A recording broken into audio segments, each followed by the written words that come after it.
हिंदू पंचांग के अनुसार अचा एकादशी का व्रत प्रत्येक वर्ष भाद्रपद मास के कृष्ण पक्ष की एकादशी तिथि को रखा जाता है।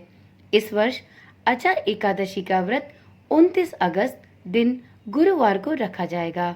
इस प्रकार से भाद्रपद माह के कृष्ण पक्ष में पड़ने वाली एकादशी को अचा एकादशी के नाम से जाना जाता है। मान्यता है कि अचा एकादशी का व्रत रखने और पूजन करने से अश्वमेघ यज्ञ के समान पुण्य फल की प्राप्ति होती है। इसके साथ ही अजा एकादशी के दिन पूजन के समय व्रत कथा सुनने से साधक की पूजा भी संपूर्ण होती है और व्यक्ति को पापों से मुक्ति मिलती है। तो चलिए आज की वीडियो में हम सुनते हैं अजा एकादशी की पावन और पुण्यदायी व्रत कथा। ओम नमः शिवाय, जय श्री कृष्णा।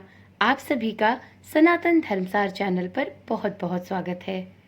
मित्रों, पौराणिक कथा के अनुसार एक बार युधिष्ठिर जी ने भगवान श्री कृष्ण से भाद्रपद मास के कृष्ण पक्ष की एकादशी के महत्व के बारे में पूछा। युधिष्ठिर के इस प्रकार के प्रश्न पर भगवान श्री कृष्ण ने कहा, हे युधिष्ठिर, भाद्रपद माह के कृष्ण पक्ष की एकादशी को अजा एकादशी के नाम से जानते हैं।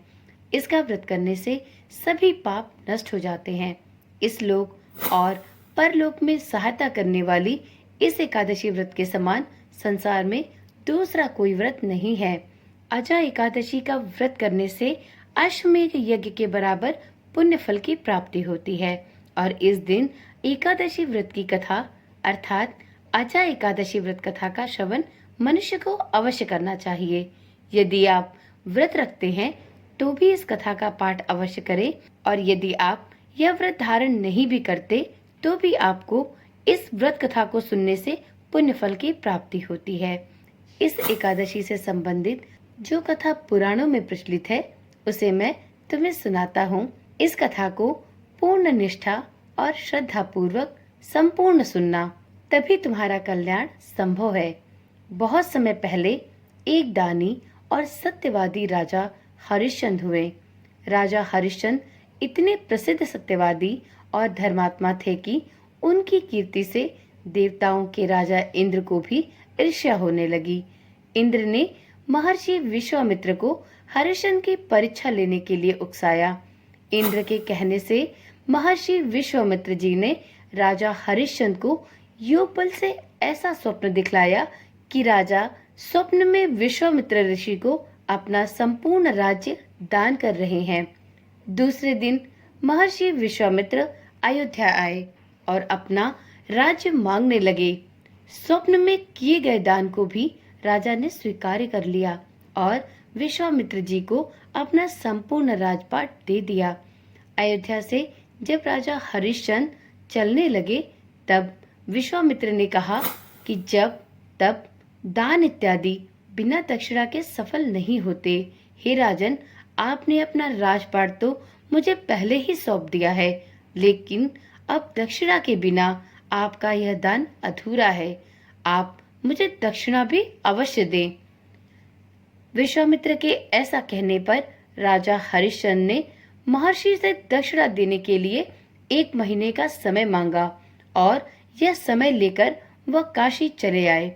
काशी में उन्होंने अपनी पत्नी रानी शैव्या को एक ब्राह्मण के हाथ भेज दिया। राजकुमार रोहिताश्व जो छोटा बालक था, प्रार्थना करने पर ब्राह्मण ने उसे उसकी माता के साथ रहने की आज्ञा दे दी। स्वयं अपने को राजा हरिश्चंद्र ने एक चांडाल के हाथ भेज दिया और इस प्रकार ऋषि विश्वामित्र को 1000 मोहरे दक्षिणा स्वरूप दे दी और अपने वचन को पूर्ण किया। महारानी शैव्या अब ब्राह्मण के घर में दासी का काम करने लगी। चांडाल के सेवक होकर राजा हरिश्चंद्र शमशान घाट की चौकीदारी करने लगे। हरिश्चंद्र शमशान में मृतकों के परिजनों से दाह संस्कार के बदले कर वसूली करने का काम किया करते थे। कई बार उनके सामने धर्म संकट की स्थिति भी बनी, लेकिन वे सत्य और कर्तव्य के मार्ग से कभी विचलित नहीं हुए। एक दिन शमशान भूमि की तरफ गौतम ऋषि आ गए। राजा ने ऋषि को प्रणाम किया। गौतम ऋषि ने कहा कि किसी पूर्व जन्म के पाप के कारण आपकी यह दशा हुई है। यदि आप भाद्रपद कृष्ण पक्ष की एकादशी का व्रत करें और इस एकादशी पर अजा एकादशी की व्रत कथा सुने तो आपके इस हालत से आपको छुटकारा मिलेगा और आपका उद्धार होगा। राजा ने ऋषि की बात मानकर अजा एकादशी का व्रत किया। एक दिन राजकुमार रोहिताश्व ब्राह्मण की पूजा के लिए फूल चुन रहा था कि उसे एक सांप ने काट लिया। सांप का विष झटपट ही उसके पूर्ण शरीर में फैल गया और रोहिताश्व मरकर भूमि पर गिर पड़ा। उसकी माता महारानी शव्या को न कोई धीरज बंधाने वाला था और न ही उनके पुत्र की देह शमशान पहुंचाने वाला। वह रोती बिलखती पुत्र के शव को लेकर स्वयं ही शमशान पहुंची तो पुत्र की लाश को देखकर हरिश्चंद्र का कलेजा भी भर गया।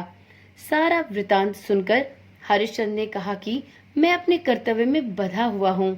जो भी यहाँ दाह संस्कार के लिए आता है उसे कर के रूप में कुछ न कुछ अवश्य देना पड़ता है। इसलिए रानी, आपको भी कर अवश्य देना पड़ेगा, तभी आप अपने पुत्र का दाह संस्कार इस शमशान में कर सकती हैं। रानी के पास कर देने के लिए कुछ नहीं था। राजा हरिश्चंद्र को भी बड़ा दुख हुआ, किंतु वह अपने धर्म पर स्थिर बने रहे। अपने हालातों पर दोनों ने प्रभु से प्रार्थना की। जब हरिश्चंद्र ने दाह संस्कार नहीं करने दिया तो रानी ने अपनी आधी साड़ी चीरकर हरिश्चंद्र को कर के रूप में दी। तब जाकर राजा हरिश्चंद्र ने पुत्र के दाह संस्कार की आज्ञा अपनी पत्नी को प्रदान की। उधर प्रभु भी यह सब कुछ देख रहे थे तो हरिश्चंद्र की कर्तव्य परायणता को देखकर वहां भगवान नारायण, इंद्र, धर्मराज आदि देवता और महर्षि विश्वामित्र भी प्रकट हो गए। उन्होंने उनके पुत्र को जीवित कर दिया और फिर से हरिश्चंद्र को राजपाट भी लौटा दिया। तो इस प्रकार अजा एकादशी के व्रत से हरिश्चंद्र के समस्त दुखों का निवारण हो गया।